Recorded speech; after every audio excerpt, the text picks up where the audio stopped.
अश्रु की धारा बहती है, वो पल होता है एक बेटी की विदाई का।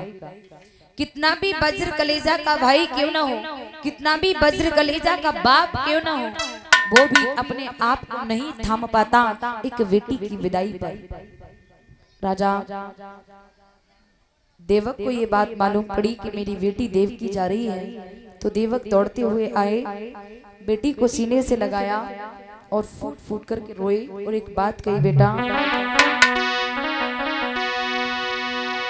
कि बाबुल की दुआएं लेती जा,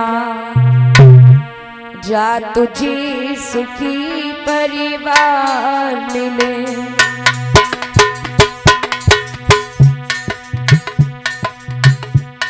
पापा की याद न आई कभी, ससुराल में इतना प्यार मिले।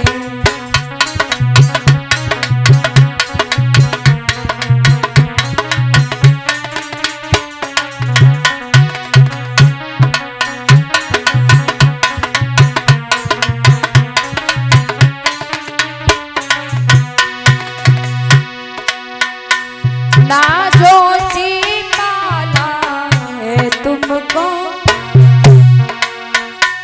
फूलों की तरह, कलियों की तरह,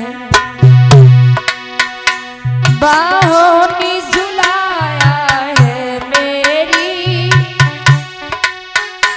सावन की हाय झूलों की तरह। और आज एक बेटी की विदा हो,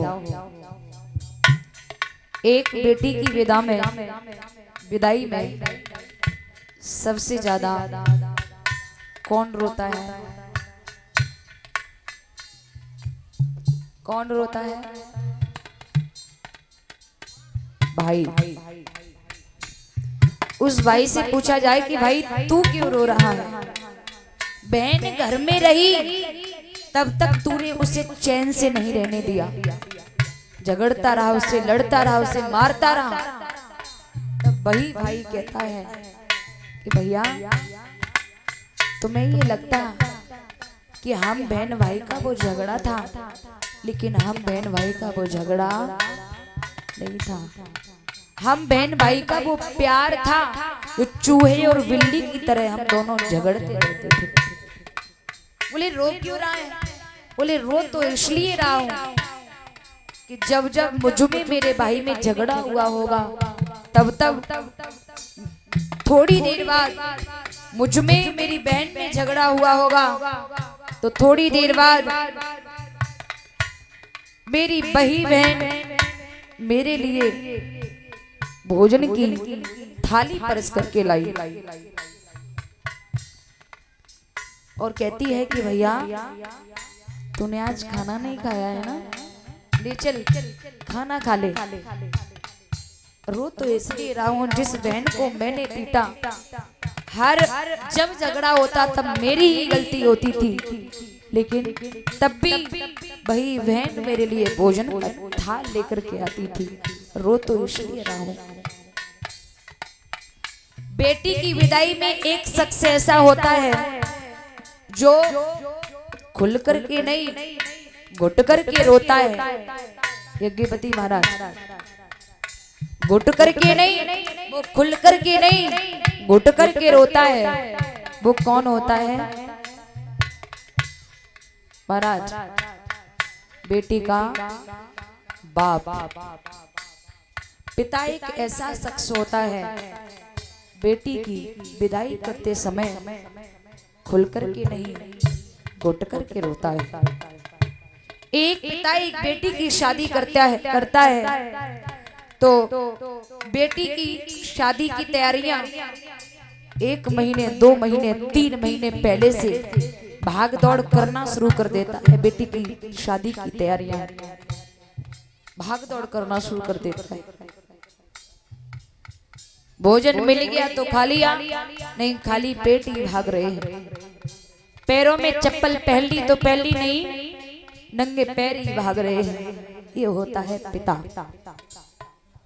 लेकिन 3 महीने से 2 महीने से भाग रहा है, लेकिन पिता थक नहीं रहा है, पिता हार नहीं रहा है। क्यों? क्योंकि उस पिता के घर में वो बेटी बैठी, शक्ति बैठी हुई है। बेटी है ना, वो पिता की शक्ति है, पिता के शरीर की शक्ति है। जब तक बेटी बैठी तब तक पिता हारा नहीं, थका नहीं। और जिस दिन उस पिता ने उस शक्ति को, उस बेटी को विदा कर दिया, उसी दिन पिता के शरीर की शक्ति चली गई।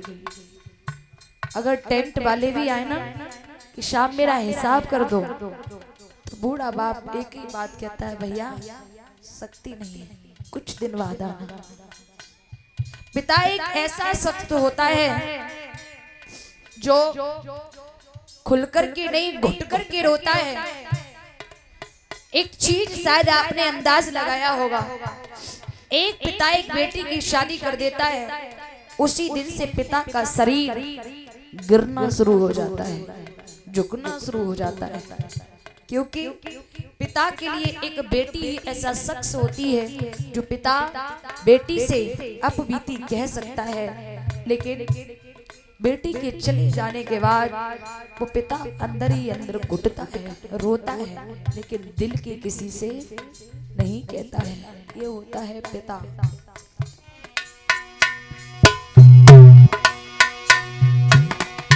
धन्य है वो माँ बाप जिन्होंने 20 साल 22 साल 25 साल का एक पौधा बड़ा करके किसी और के आंगन में छाया के लिए लगा दिया। ना जो से पाला है तुमको फूलों की तरह, कलियों की तरह, बाहों ने झुलाया है मेरी बेटी, सावन के झूलों की तरह।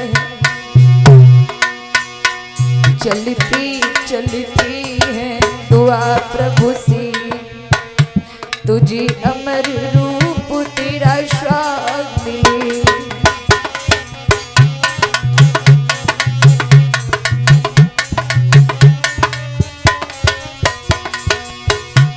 पापा की याद न आई कभी, पापा की याद न आई कभी, ससुराल में इतना प्यार मिले।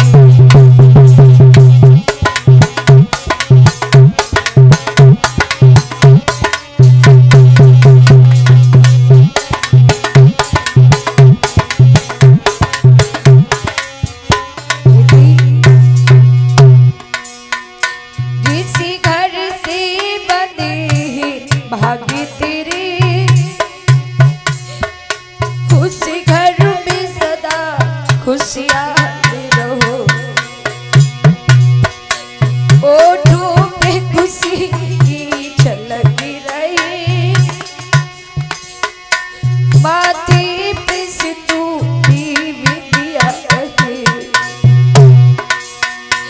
कभी उनकी ज्योति न फीकी हो, कभी उनकी ज्योति न फीकी हो, जो अमर रूप तुम्हें श्वास मिले।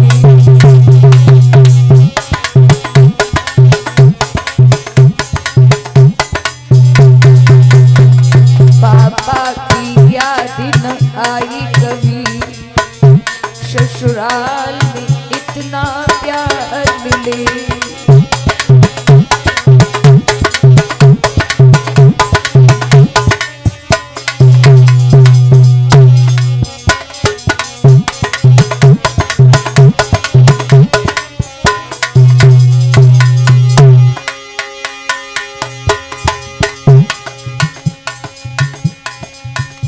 छाती से लली लगाई लई,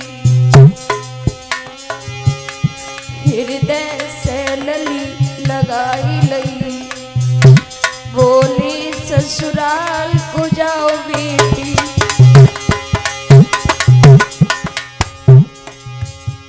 दुनिया की जो भी रीति है जाकर के